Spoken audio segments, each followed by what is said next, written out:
So hello guys. So இந்த வீடியோவில் இதை பற்றி பார்க்க போகிறோன்னா ஒய் ஸ்கொயர் டெக்னாலஜிங்கிற ஒரு கம்பெனியோட ரிவ்யூ தான். ஸோ அந்த கம்பெனியில் நான் ஒரு 4 months ஒர்க் பண்ணியிருக்கேன். ஸோ அந்த கம்பெனி எந்த மாதிரி ஒர்க் கல்ச்சர் அப்படின்னு தான் இந்த வீடியோவில் பார்க்க போகிறோம். ஸோ ஃபஸ்ட்டு இந்த கம்பெனிலேருந்து ஸ்டார்டிங்லேருந்து ஒரு பேட் இம்ப்ரெஷன் தான்.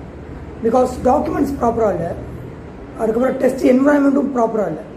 ஸோ இதனால் எனக்கு இது ஓவர் ப்ரெஷராக ரொம்ப ப்ரெஷராக இருந்துச்சு. இதெல்லாம் இது ரெண்டுமே ரொம்ப முக்கியம் கரெக்டாக எனக்கு.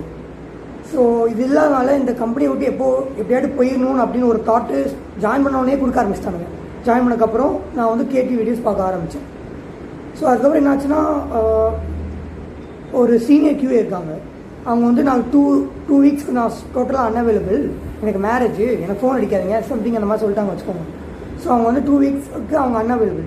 ஸோ எனக்கு என்னென்ன டவுட்ஸோ அதெல்லாம் அவங்கள்ட்ட தான் கேட்க முடியும், அவரே இல்லை. ஸோ இந்த டைமில் வந்து எனக்கு ஒரு பெரிய டெஸ்டிங் எனக்கு தந்துட்டாங்க. இது வந்து ஒரு மணி ரிலேட்டடான டெஸ்டிங். ஓகே, ஸோ இது வந்து எனக்கு ஒரு வாரம் வச்ச கேடி நாலேஜ் வச்சு நான் டெஸ்ட் கேஸ் எழுதினேன், குரூப்லேயும் போட்டேன். எல்லோரும் ஓகே கொடுத்து அப்ரூவல் கொடுத்து ப்ராடக்ட் போயாச்சு. இப்போ என்னாச்சுன்னா டெவலப்பர் வந்து ஒரு பெரிய போர்ஷனே மறந்துட்டாங்கன்னு வச்சுக்கோங்க. அவரை மறந்தாங்க, நானும் மறந்துடுவேன் கரெக்டாக. ஸோ நானே ஜாயின் பண்ணி இப்போ தான் ஆச்சு. ஸோ இதனால் ஒரு சர்டின் மணி லாஸ் ஆகிடுச்சு. ஸோ இதுக்கு வந்து 100% நான் காரணம்னு சொல்ல முடியாது கரெக்டாக, டெவலப்பரும் கொஞ்சம் காரணம். அதுக்கு ஒரு குரூப்பில் நான் போடும்போது எல்லோரும் ஓகே சொன்னாங்க, அவங்க மேலேயும் காரணம். ஓகே, என் மேலேயும் தப்பு இருக்குது. பட் ஜாயின் பண்ணி 1 week தானே ஆச்சு, 1 or 2 weeks தான் ஆச்சு. அதுக்குள்ளே எப்படி என்னால் ஃபுல் சிஸ்டமே அண்டர்ஸ்டாண்ட் பண்ண முடியும். ஸோ இதனால் சர்டின் மணி லாஸ் ஆச்சு. இதில் ஒரு முக்கியமாக நோட் பண்ண வேண்டியது இருக்குது. ஸோ இந்த மணி லாஸ் ஆச்சு இல்லை, அதுக்கப்புறம் வந்து 3 டெஸ்டர் வந்து இதை டெஸ்ட் பண்ணோம். டெஸ்ட் பண்ணிவிட்டு மறுபடியும் ஒரு ப்ராடக்ட் இஷ்யூ ஆச்சு. அப்படின்னா இந்த டெஸ்டிங்கோட லெவலை பார்த்துக்கோங்க. ஸோ இது வந்து எனக்கு டேரெக்டாக கொடுத்தது எனக்கு ஒரு பெரிய எரிச்சல் ஆகிட்டு. ஏன்னா சிஸ்டம் நாலேஜ் கெயின் பண்ணிக்க டைமில் இது கொடுத்தா எப்படி, அவர் 2 weeks வந்தக்கப்புறம் மட்டும் அவருக்கும் எனக்கும் சேர்த்தாடு கொடுத்துருக்கலாம். இது தனியாலாம் பண்ணுறது எனக்கு கொஞ்சம் ரொம்ப ப்ரெஷர் ஆகிட்டு. ஸோ இது வந்து எனக்கு ஒரு பேக் லிஸ்ட் ஆகிட்டு. ஸோ நீ தான் லைக் உன்னால் தான் டோட்டல் மணி லாஸ் ஆகிருக்குன்னு என் பேரை போட்டாங்க. டெவலப்பர் விட்டுட்டாங்க, அந்த சீனியர் கியூவையும் விட்டுட்டாங்க, இன்னொரு கியூவையும் விட்டுட்டாங்க. என்ன தான் பிடிச்சிட்டாங்க, நீ தான் ஃபஸ்ட்லேருந்து டெஸ்ட் பண்ணுற, நீ ஏன் மிஸ் பண்ணது. ஏன்னா இந்த டெஸ்டிங் வந்து கொஞ்சம் டிஃப்ரெண்ட்டாக இருந்துச்சு. அது மட்டும் இல்லாமல் லெவல் ஆஃப் டெஸ்டிங் கொஞ்சம் பெருசு. ஸோ இதனால் ஒரு பேக்லிஸ்ட் ஆகிட்டு எனக்கு. ஸோ இது ஒரு பாயிண்ட்.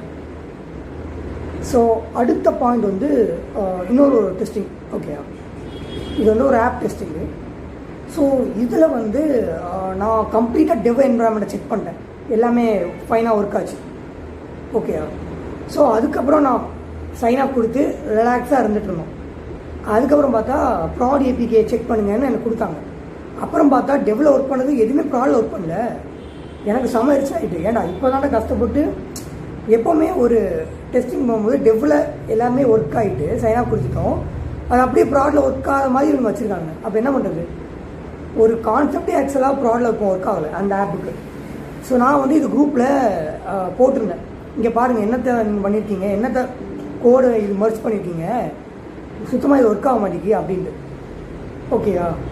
ஸோ இதுக்கு வந்து ஒரு சீனியர் லீடு, டெக் லீடு வந்து ஒரு ரெஸ்பாண்ட் கொடுத்துருக்காரு. அதை பாருங்கள். Can you explain this bit why this bug even came, this one already tested also in like dev environment தான் சொல்றாரு, testing approval, why sudden new bug discovery is happening. நீங்க என்ன கலைக்காரு, நான் டெவலப் டெஸ்ட் பண்ணது okay தான் இருந்துச்சு, product check பண்ணது தான் அப்படி இருக்கு. அதுக்கப்புறம் என்ன டேக் பண்ணி ஒன்று போட்டுக்காரு பாருங்க, can we give a full stop to this discovery டெஸ்டிங்கா. திடீர்னு பக் ஏன்பா கொண்டு வர, அதான் சைன் ஆஃபே நீங்கள் கொடுத்துட்டீங்களே, ஏன் அப்படி கண்டுபிடிச்சிங்கன்னு. இது ஒழுங்காக எதையும் ரீட் பண்ணாமையே சும்மா ஒரு சொல்லணுமே ஏதாவது சொல்லிட்டு இருக்காரு. அது கீழே பாருங்கள், அது கீழே டெவலப்பர் என்ன போட்டிருக்காரு, இந்த bug occurred because of code, ஒரு சேம் கோட் வாஸ் இன் டெவ்லையும் ப்ராட்லையும் ஒரே கோடு தான், இது ஏன் அப்படி வந்துச்சுன்னு எனக்கே தெரியலன்னு போடுறாரு. அவருக்கு ஒரு வார்த்தை கூட திட்டவே இல்லை. அதுக்கப்புறம் என்னதான் நொட்டி இது பண்ணிட்டே இருக்கானுங்க. ஸோ இது ஒரு எரிச்சல். ஸோ இந்த டெஸ்டிங் பண்ணும்போது நான் ப்ராடில் வந்து ஒரு இது என்னால் தான். ஓகே, என்னாச்சுன்னா ஒரு ப்ராடில் ஒரு பட்டன் இருக்குன்னு வச்சுக்கோங்களேன், அந்த பட்டனை வந்து நான் ஆன் பண்ணி வச்சேன், ஆன் பண்ணி ஆஃப் பண்ணணும் டெஸ்ட் பண்ணுறதுக்கு. ஏன்னா ஸோ இந்த மாதிரி ஒரு இஷ்யூ ஆகிட்டுல, டெவ்வில் ஒர்க் பண்ணது ப்ராடில் ஒர்க் ஆகலை. ஸோ எல்லாத்தையும் நான் செக் பண்ணணும் கரெக்டாக. ஸோ நான் எல்லாத்தையும் செக் பண்ணிகிட்டு இருந்தேன். ஸோ அதில் வந்து ஒரு பட்டனை ஆஃப் பண்ண மறந்துட்டேன் ப்ராடில். ஸோ இதனால் ஒரு 10,000 to 15,000 அமௌண்ட் லாஸ் ஆகிருக்குன்னு வச்சுக்கோங்களேன். ஸோ இது ஒரு செகண்ட் பேக் லிஸ்ட்டாக ஆயிடுச்சு. ஸோ இதை நான் எப்படி விட்டேன்னு எனக்கு சுத்தமாக ஞாபகமே இல்லை. ஒரே ஒரு பட்டன் தான். ஸோ அதை வந்து நான் ஆஃப் பண்ண மறந்துட்டேன் ப்ராடில். ஸோ அதனால் அது ஒரு பெரிய ட்ராபேக் ஆகிட்டு எப்படி மறந்தேன்னு எனக்கே தெரியலையே. ஸோ இதோட 2 பேக் லிஸ்ட் ஆகிட்டு இந்த கம்பெனிலேருந்து. பட் டெவலப்பர் இவ்வளோ ப்ராப்ளம் பண்ணாலும் அவங்க பேர் எதுவுமே அடி வாங்க மாட்டேங்குது. டெஸ்டிங் மட்டும் தான் பிரச்சனை அந்த மாதிரி சொல்கிற மாதிரியே இந்த கம்பெனி இது பண்ணிட்டு இருக்காங்க. இப்போ இந்த பிரச்சனையில் டெவலப்பர் மேலே 100% மிஸ்டேக் இருக்குது. இது பக்கு கிடையாது.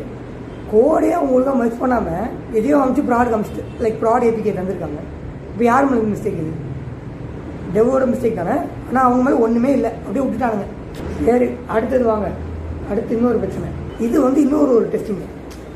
ஸோ நான் வந்து நம்ம மல்டிபிள் ஃபீச்சர்ஸ் டெஸ்ட் பண்ணுவோம்ல, ஒரு ஃபீச்சர் ஒன்று நான் டெஸ்ட் பண்ணிகிட்டே இருந்திருக்கேன். டெஸ்ட் பண்ணிகிட்டே இருக்கும் போது இவங்க என்ன பண்ணிட்டானுங்க, அந்த கோடை என்கிட்ட பெர்மிஷனே கேட்காம டேரெக்டாக ப்ராடக்ட் காமிச்சிட்டானுங்க. நான் சைன் ஆஃப் கொடுக்கல. இப்போ சரி, இப்போ ப்ராடக்ட் கொண்டு போயிட்டானுங்களே, மறுபடியும் ரிவர்ட் பண்ணுவாங்களே. அப்படின்னா ஃபஸ்ட்லேருந்து எல்லா சினாரியும் நான் டெஸ்ட் பண்ணணும் கரெக்டாக. என் வேலையை டபுள் ஆக்குறாங்க. இப்போ இவங்க மேலே என்ன ஆக்ஷன் எடுத்தாங்க சொல்லுங்கள்? ஒரு ஆக்ஷனும் கிடையாது. என் மேலே தான் ஆக்ஷன். ஏன் நீங்கள் இதை ஃபுல்லாக இன்னும் டெஸ்ட் பண்ணி முடிக்கலன்னு என்ன சொல்கிறாங்க? ஏன்னா நான் டெஸ்ட் பண்ணிட்டு இருக்கும் போதே நீங்கள் ப்ராடக்ட் புஷ் பண்ணிவிட்டு இது கொஞ்சம் லேட் ஆச்சு தான். ஏன்னா நான் ஒரு ஃபீச்சர் ஒரு டைமில் டெஸ்ட் பண்ணுற மாதிரி இருக்காது. நான் வந்து மல்டிபிள் ஆப்ஸ் அதுக்கேற்ற மாதிரி மல்டிபிள் ஃபீச்சர்ஸில் ஒர்க் பண்ணிட்டு இருக்கிறதுனால கொஞ்சம் டைம் ஆக தான் செய்யும். மேனுவல் டெஸ்டிங் தான் பண்ணுறேன். ஆட்டோமேஷன் கொஞ்சம் சண்டே சாட்டர்டே தான் பண்ணுற மாதிரி இருக்குது. ஸோ இவங்க பெர்மிஷன் இல்லாமல் ப்ராடக்ட் காமிச்சிட்டாங்க. இப்போ மறுபடியும் ரிவர்ட் பண்ணி நான் அதை டெஸ்ட் பண்ணல, இன்னொருத்தவங்க டெஸ்ட் பண்ண சொல்லிட்டேன். ஸோ அவங்க தான் டெஸ்ட் பண்ணாங்க. ஸோ அடுத்தது இன்னொரு இஷ்யூ. சரி, இது என்ன சொல்லிடுறேன். இப்போது ஒரு ஃபார்ம் வச்சுக்கோங்க. ஒரு ஃபார்மில் வந்து ஒரு ட்ராப் டவுன் ஒன்று இருக்குது. நான் டெஸ்ட் பண்ணும்போது அந்த ட்ராப் டவுன் எதுக்கு இருக்குது, அது வேஸ்ட்டு தூக்கிங்கன்னு சொன்னேன். ஆனால் டெவலப்பர் வந்து என்ன சொன்னாங்கன்னா, இப்போதைக்கு இது தூக்க வேண்டாம், அடுத்த ரிலீஸ் பார்த்துக்கலான்னு என்கிட்ட சொன்னாங்க. என்கிட்ட மட்டும் இல்லை, இன்னொரு QA இருக்காங்க, அப்படின்னு சொன்னாச்சு. டெக் லீடு அவர்கிட்டையும் சொல்லியாச்சு, எல்லாத்தையும் சொல்லியாச்சு. சொல்லிவிட்டு நானும் ஓகேன்னு சொல்லிட்டு பக் ஷீட்லேருந்து நான் ரிமூவ் பண்ணேன். ஓகேயா, ரிமூவ் பண்ணிவிட்டு அதுக்கப்புறம் அவரும் டெவலப்பரும் குரூப்லேயே போட்டாச்சு, அவரை டேக் பண்ணி இந்த ரிலீஸ்க்கு நாங்கள் இது பண்ண மாட்டோம் அப்படின்ட்டு. அதுக்கப்புறம் ஒரு வாரம் 2 வாரம் கழிச்சு அவர் என்ன போட்டிருக்காரு பாருங்க, இந்த ரைட் அவர் போட்டிருக்காரு, இந்த right type it's self not required here in screen அப்படின்ட்டு. என்ன சொல்ல வரோன்னா, இது இந்த ட்ராப் டவுன் எதுக்கு இருக்குது, ஏன் இன்னும் ரிமூவ் பண்ணல அப்படின்னு என்ன போட்டிருக்காரு. ஒரு ஒர்க் ட்ராக்டபிலிட்டி இல்லை கரெக்டாக. அவர் வந்து இப்போ நான் அப்படி சொன்னேன், நீங்கள் தான் சொன்னீங்க அப்படின்னு சொல்லி கேட்டதுக்கு நான் சொன்னதுக்கு ப்ரூஃப் எங்கன்னு கேட்காரு. எனக்கு இதுதான் பிரச்சனை. எல்லோரும் முன்னாடியும் டிஸ்கஸ் பண்ணது தான். அவங்களும் 2 பேரும் சொல்கிறாங்க, இல்லை நீங்கள் ப்ரூஃப் சொல்லுங்கள், நான் சொன்னதுக்கு ப்ரூஃப் இல்லைங்க அவர் கேட்காரு. நான் ரெக்கார்டாக பண்ண முடியும். ஸோ அதனால் இன்னொரு எனக்கு ஒரு ப்ரெஷர். இப்போ அடுத்து இன்னொன்று பாருங்கள். இப்போ வந்து நீங்கள் ஒரு எடிட் ஃபார்ம் இருக்குன்னு வச்சுக்கோங்களேன். அதில் ஏதாட்டும் நீங்கள் எடிட் கிளிக் பட்டன் அமுக்கி ஏதாட்டும் அப்டேட் பண்ணுவீங்க. அப்டேட் பண்ணிவிட்டு நீங்கள் வந்து அப்டேட் பட்டன் கொடுத்தா அப்டேட்டட் சக்ஸஸ்ஃபுல்லி அந்த மாதிரி ஒன்று வரும் கரெக்டாக. ஸோ நான் அது இது சின்ன ஒரு டெஸ்டிங் தான். இதை நான் பண்ணிட்டு இருந்தேன். அப்போ பார்த்தா சம்மந்தமே இல்லாமல் அப்டேட்டட் சக்ஸஸ்ஃபுல்லின்னு வருது. அது கீழே வந்து ரெட் கலரில் ஒரு அலர்ட் வருது. நான் வந்து இது வந்து மத்தியானம் 2:14 போட்டிருந்தேன், இது ஒரு பக்குன்ட்டு. அதுக்கப்புறம் அவர் வந்து பக் ஷீட்டில் க்ளோஸ் பண்ணார். நான் வந்து அதே நைட்டு 11:22 இப்போ நான் செக் பண்ணேன். அந்த ரெட் அலர்ட் போயிட்டு இன்னொரு புது ரெட் அலர்ட் வருது. இது நான் 2த்தையும் நான் குரூப்பில் போட்டு என்னையா அது என்னத்தை க்ளோஸ் பண்ணீங்க பக்கு அப்படின்னு சொல்லி 2த்தையும் குரூப்பில் போட்டாச்சு. யாருமே டெவலப்பர் ஒன்றுமே சொல்ல. என்னதான் இப்போ நான் என்ன பண்ணிட்டேன், மறுபடியும் இதை போட்டேன், என்னடா புது அலர்ட் வருதுன்ட்டு. அதுக்கப்புறம் பார்த்தா அப்பவும் ஃபிக்ஸ் பண்ணல. இது ஒரு சின்ன டெஸ்டிங் அந்த ஃபீச்சரில், இதுக்கே இவ்வளோ தான் ஆக்குறாங்க. அதுக்கப்புறம் நான் நேரில் போய் அவர்கிட்ட நீங்கள் ஃபிக்ஸ் பண்ணுற வரைக்கும் நான் போக மாட்டேன்னு சொன்னதுக்கப்புறம் தான் ஃபிக்ஸ் பண்ணானுங்க அதை. இதை வந்து ஒரு லோ ப்ரையாரிட்டி அந்த மாதிரி நினைக்கானுங்க. இப்போ அதுதான் இன்னொரு பிரச்சனை. ஸோ அடுத்தது வந்து அந்த டெக் லீட் இன்னொன்று போட்டு why the above issue was not identify அப்படின்னு சொல்லிட்டு அப்படியே என்னை மென்ஷன் பண்ணி போட்டிருக்காரு. நான் வந்து கிளியராக போட்டுட்டேன், இது இன்னொரு டெஸ்டிங் ரைட்டாக இருந்தாலும் நான் போட்டாச்சு அவர்கிட்ட. இது ஆல்ரெடி நான் மென்ஷன் பண்ணிட்டேன், இது அடுத்த ரிலீஸ் தான் போகிறோன்ட்டு. ஏன்னா இவர் தான் மாற்றிட்டே இருக்காரு. ஏன்னா இந்த மாதிரி அவர் கேட்பாருன்னு தெரியும். அதனால தான் நான் அடுத்த வாட்டிலேருந்து நோட் பண்ண ஆரம்பிச்சிட்டேன்.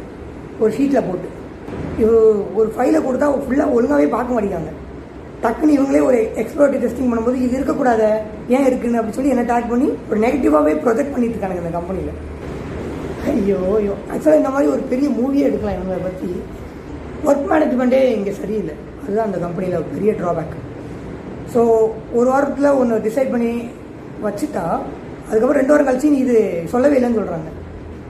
அதுக்கப்புறம் டெவலப்பரோட மிஸ்டேக்ஸ் இருக்குல்ல, நான் ஒவ்வொரு ஃபீச்சர்ஸ்க்கும் ஒரு 10 20 பக்கு வந்துகிட்டே இருக்குது. இன்னொரு முக்கியம், ஒரு பக்கை ஃபிக்ஸ் பண்ணும்போது இன்னொரு பக்கு புதுசாக வருது. அது வந்து எப்போவுமே வரவே கூடாது, கரெக்டாக? ஸோ அந்த மாதிரி இந்த ஒவ்வொரு ஃபீச்சருக்கு வரும்போது டெஸ்டிங் டைம் அதிகமாகிட்டே இருக்குது. இவங்க என்னன்னா டெஸ்டிங் சீக்கிரம் முடியுன்னே சொல்லிட்டு இருக்காங்க. ஸோ இதனால் இன்னொரு பிரச்சனை, டெவலப்பரோட ஆக்டிவிட்டீஸ் நோட் பண்ணாமல் அப்படியே வச்சுட்டே இருக்காங்க. இப்போ எங்கள் ப்ராடக்ட் ஏதாவது இஷ்யூ வந்துச்சுன்னா டக்குன்னு டெஸ்டிங் டீம் பிடிச்சிடுறாங்க, அது ஓகே. இப்போ டெவலப்பர் வந்து டெஸ்டிங் டீமுக்கு ஹெல்ப் பண்ணாமல் இந்த மாதிரி சிஸ்டம் பிரச்சனை, இந்த மாதிரி பக்கு ஃபிக்ஸ் பண்ண சொல்லி இன்னொரு பக் க்ரியேட் பண்ணுறது. ஸோ இதையும் ஃபிக்ஸ் பண்ணணும் கரெக்டாக. டெவலப்பர் ஒர்க் ஆக்டிவிட்டியை நோட் பண்ணணும்ல, எதுவுமே இல்லை. ஸோ இதான் எனக்கு இந்த கம்பெனியில் இருக்க ரிவ்யூ. மேனேஜரே இல்லைடா கம்பெனியில். இப்போ தானே மேனேஜர் இருந்தாலும் ட்ராக்கே பண்ணுவாங்க. ஸோ இந்த மாதிரி நிறைய விஷயம் ஃபிக்ஸ் பண்ணால் தான் அந்த கம்பெனி கொஞ்சம் இதாக இருக்கும், இல்லைன்னா ரொம்ப கஷ்டம்.